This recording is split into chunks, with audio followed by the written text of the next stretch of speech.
신약 마태복음 15장 21절에서 28절 말씀입니다. 제 성경으로 신약 25면에 있습니다. 마태복음 15장 21절에서 28절 말씀을 한 절씩 교독하겠습니다. 예수께서 거기서 나가사 두로와 시돈 지방으로 들어가시니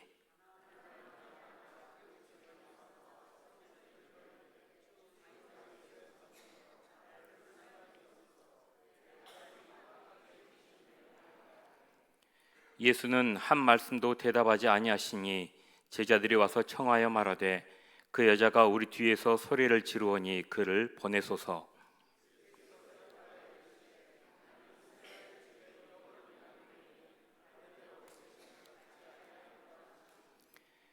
여자가 와서 예수께 절하며 이르되 주여 저를 도우소서.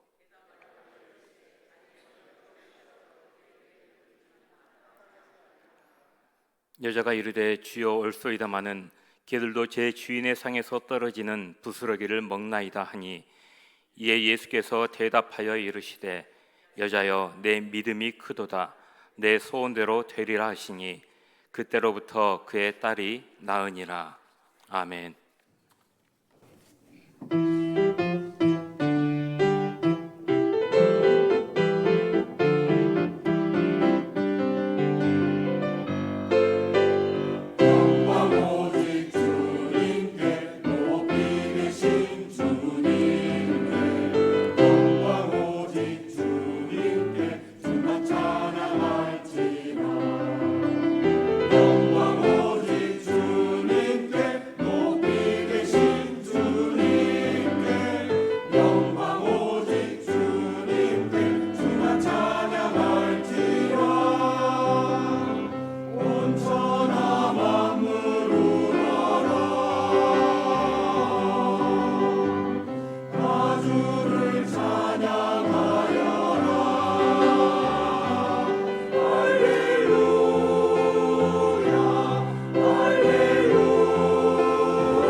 아멘.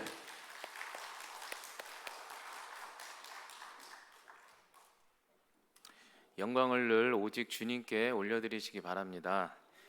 우리 옆에 계신 분에게 평안의 인사를 드리겠습니다. 평안하세요. 인사 한번 드릴까요?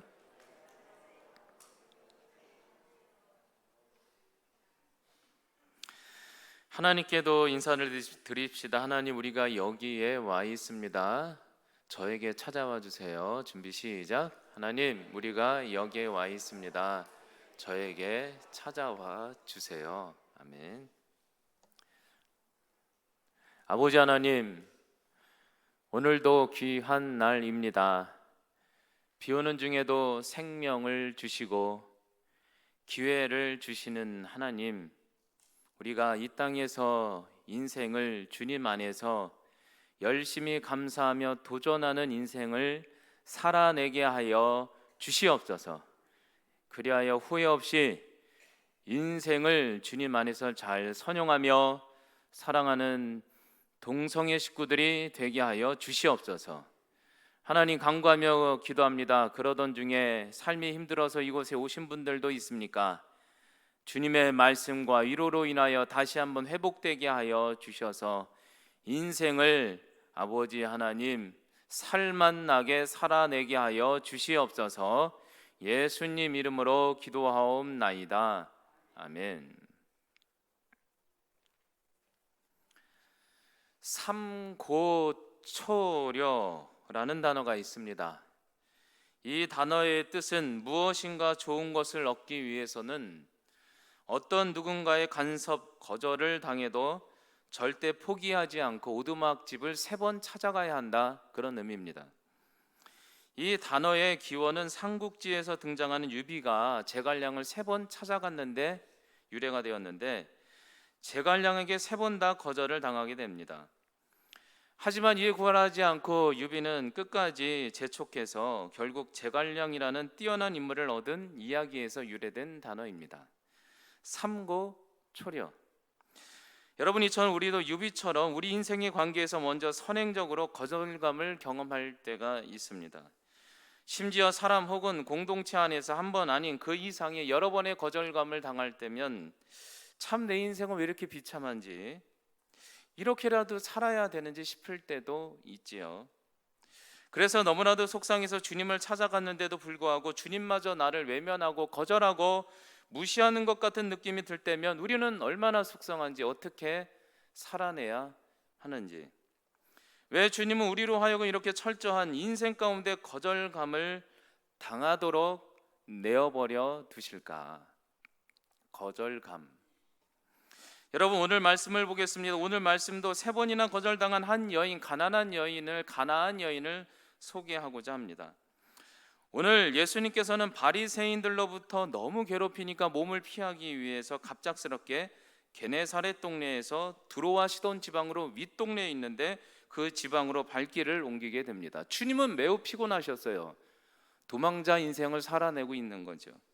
그런데 그런 피곤한 중에 그곳에 도착하자마자, 두로와 시돈에 도착하자마자 가나안 여인, 마가복음에서는 스로보니게 여인 아닙니까? 스로보니게 여인, 가나안 여인이 주님께 찾아와서 매우 간절히 소리를 지르며 간청하는 것입니다. 이렇게 간청하고 있어요. 가나안 여자가 하나가 그 지경에서 나와서 소리질러 이르되 주 다윗의 자손이여 나를 불쌍히 여기소서, 내 딸이 흉악하게 귀신 들렸나이다 하니, 그런데 놀라운 것은 예수님은 한 말씀도 대답지 아니하는지라 제자들조차 이에 와서 청하여 말하되 그 여자가 우리 뒤에서 너무나도 소리를 크게 지르니 그를 떠나 보내소서. 한 여자가 주님께 찾아왔습니다. 다윗의 자손 예수여 나를 불쌍히 여기소서, 내 딸이 귀신 들렸습니다. 귀신을 제발 좀 쫓아주세요. 어디에서도 안 됐어요. 주님만이 하실 수 있어요. 그러나 놀랍게도 주님은 피곤하셨는지 그 여인의 간절한 외침은 들은 채도 하지 않으시고 마치 공기 취급했다는 거죠. 왜 그러실까? 심지어 말하기를 제자들조차 이 여인을 무시하지 않아요. 쫓아내 보내소서 너무 소리 지릅니다. 얘기하자 주님도 24절에 한술 더 떠서 이렇게 얘기하고 계세요. 예수께서 대답하여 이르시되 나는 이스라엘 집에 어린 양 외에는 다른 데 보내심을 받은 영혼은 신경도 쓰고 싶지 않다.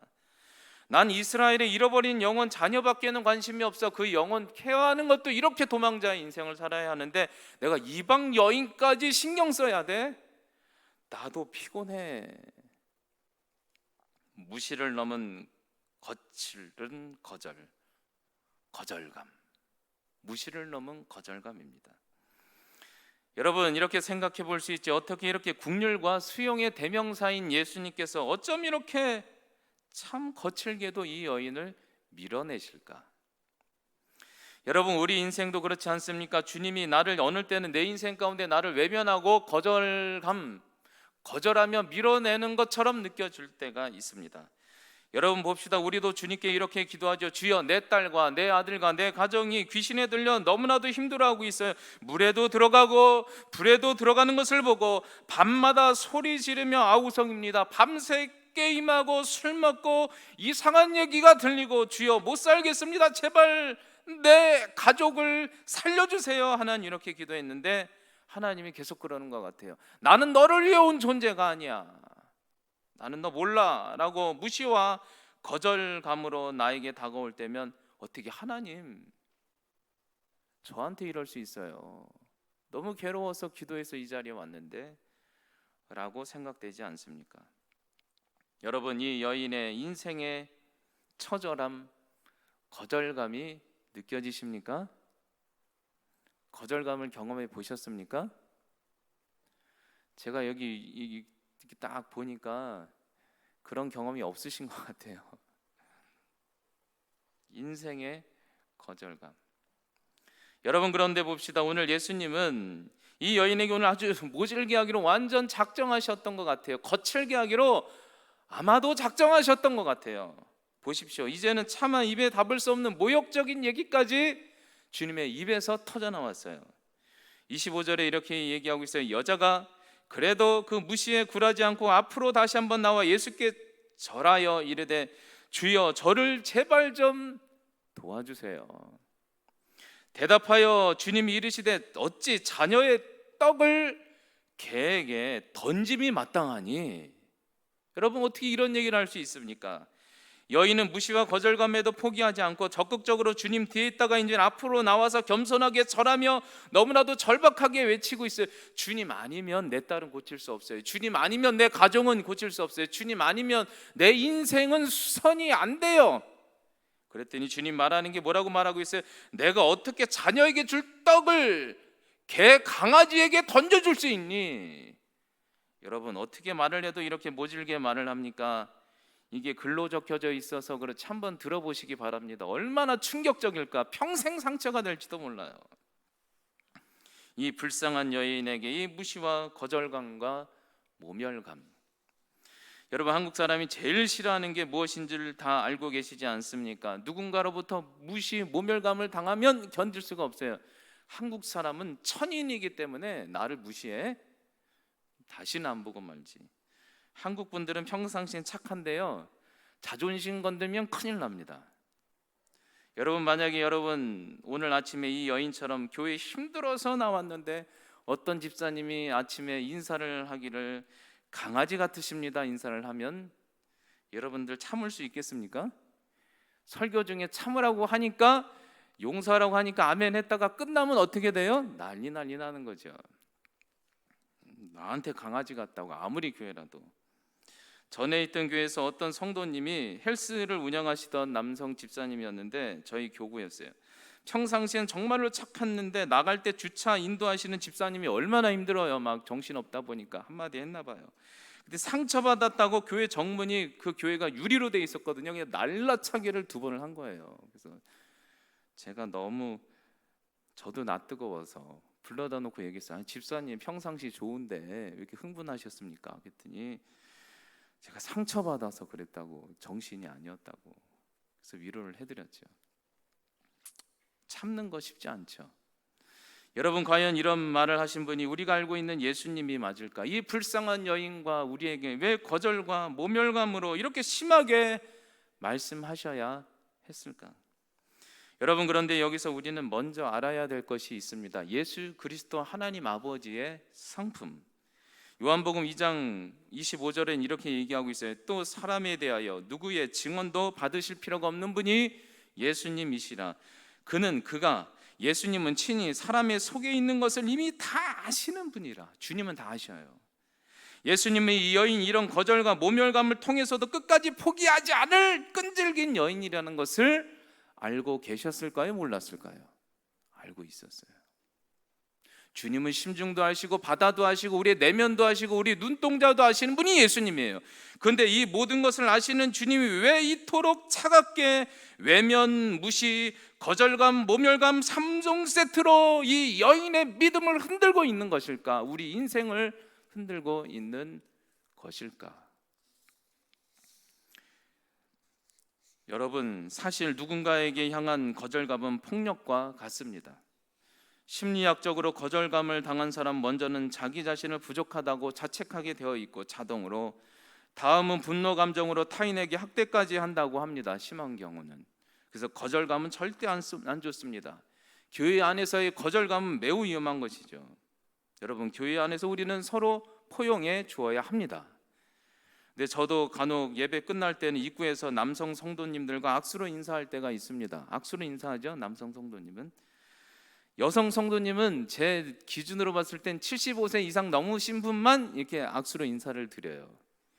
근데 문제가 뭐냐면 어떤 여성 권사님은 너무 젊어 보여서 이게 75세인지 74세인지 헷갈릴 때가 있어요. 그럼 이게 악수를 해야 되는데 갔다가 빠졌다 이럴 때가 있어요. 그러면 서로 무안한 거죠. 그리고 혹시 또 거절감은 느끼시는 게 아닌지. 여러분, 오해하지 마시기 바랍니다. 인사가 안 되면 목사님이 나를 젊게 보나 보다 생각하시기 바래요. 거절감 왜 주님이 이랬을까? 여러분, 과연 이 모든 것을 아시는 주님이 가나안 여인을 왜 이토록 모질게 무시, 거절, 모멸감의 3종 세트로 인생을 흔들어 버리셨을까? 우리의 인생도 왜 이렇게 힘들까? 사실 주님은 갑자기 이방 땅에 들어왔다 하지만 주님이 갑자기가 있을까? 어쩌면 주님은 이 여인 하나만을 만나기 위해서 이곳에 오신 것은 아닌가? 여러분, 그렇다면 여기서 아주 중요한 질문, 핵심 질문을 던져봅시다. 처음에 계속 이 질문을 던지고 있었어요. 이게 뭐냐면, 과연 그렇다면 왜 주님은 이 이방 땅까지 와서 이 가나안 여인에게, 우리에게 이토록 3번이나 거절감, 모멸감을 안기셔야 했던 것일까? 우리 인생이 왜 거절감으로 우리를 무시해야 했던 것일까? 그 이유에 대해서 25절과 28절에 이렇게 얘기하고 있는 거예요. 25절에 여자가 와서 예수께 겸손히 절하여 이르되 주여 저를 도우소서. 대답하여 이르시되 자녀의 떡을 취하여 개들에게 던짐이 마땅하지 아니하니라. 주님이 이렇게 얘기하자 그래도 포기하지 않고 여자가 이르되 주여 올소이다마는 개들도 제 주인의 상에서 떨어지는 부스러기를 먹나이다 하니 이에 예수께서 대답하여 이르시되 여자여 내 믿음이 크도다 내 소원대로 되라 하시니 그때부터 그 딸이 나으니라. 아멘. 예수께 간절히 절하여 이르되 도우소서. 부스러기 은혜라도 주소서. 큰 믿음이라. 여러분, 그렇습니다. 주님은 분명한 의도가 있었어요. 이 여인에게, 우리에게 거절감, 3번의 거절감을 주셨던 이유는 바로 간절한 큰 믿음을 끄집어내기 위해서. 무슨 얘기냐? 이 여인에게 그녀의 삶의 자리에 누구보다도 더 주님 앞에 겸손하게 엎드려 주님이 아니면 안 됩니다, 부스러기 은혜라도 주세요라는 믿음의 고백을 끌어내기 위해서, 성장시키기 위해서 인생의 거절감으로 나를 깎으시고 엎드리시는 하나님에 대해서 얘기하고 있습니다. 여러분, 믿으시기 바랍니다. 하나님 우리를 거절할 때는 주님 앞에 더 겸손하게 하기 위해서, 주님만이 아니면 안 됩니다, 주님만이 할 수 있습니다, 이 믿음의 고백을 끌어내기 위해서 주님께서 인생의 수많은 거절감으로 우리를 다루신다는 거예요. 여러분, 진짜 자녀는요, 부모가 혼내면 품으로 와요. 품으로 와요. 여인이 그런 거예요. 품으로 와요. 엄마 아니면 안 된다고. 여러분, 그리고 또 하나, 이 거절감, 이 부정적인 환경에서도 흔들리지 않는 이 여인의 큰 믿음의 고백을 모든 이들에게 보여주고 이 여인을 빛나게 하시기 위하는 거예요. 와, 이런데도 흔들리지 않네. 이 여인이 어떻게 해서 주님 아무리 저를 무시하고 싫어하고 거절해도 제 딸은 주님 밖에는 절대 고칠 수 없어요. 물에도 들어가고 불에도 들어가고 제가 다 해봤는데 안 돼요. 주님만이 내 인생을 살릴 수 있고 내 가정을 살릴 수 있어요. 주여, 인생의 다른 이들이 모멸감 거절을 해도, 주님이 거절해도 전 주님밖에 찾아갈 데가 없어요. 주님 살려주셔야 돼요. 여러분, 믿음의 고백이 있어야 기적이 일어납니다. 우리의 자녀도 지쳐있을 때, 우리의 목장 식구가 지켜있을 때 그 입술 속에서 그래도 내가 살아볼게요, 내가 부모님 때문에, 내가 목자 때문에, 아빠 때문에 믿고 한번 살아볼게요, 믿음의 고백이 있어야 그 영혼도 살아나는 거죠. 주님은 이 여인에게 자꾸 그 믿음의 고백을 터뜨리는 거예요. 인생이 어떤 모멸감과 거절감이 있어도 살아야 돼. 나 너 살리러 왔지만 하나 명심해, 어떤 누구도 싫어하지 않아. 살 수 있다고 고백하길 바래. 이 믿음이 있어야 사는 거야. 여러분, 믿으시기 바랍니다. 인생에 수많은 거절감이 있어도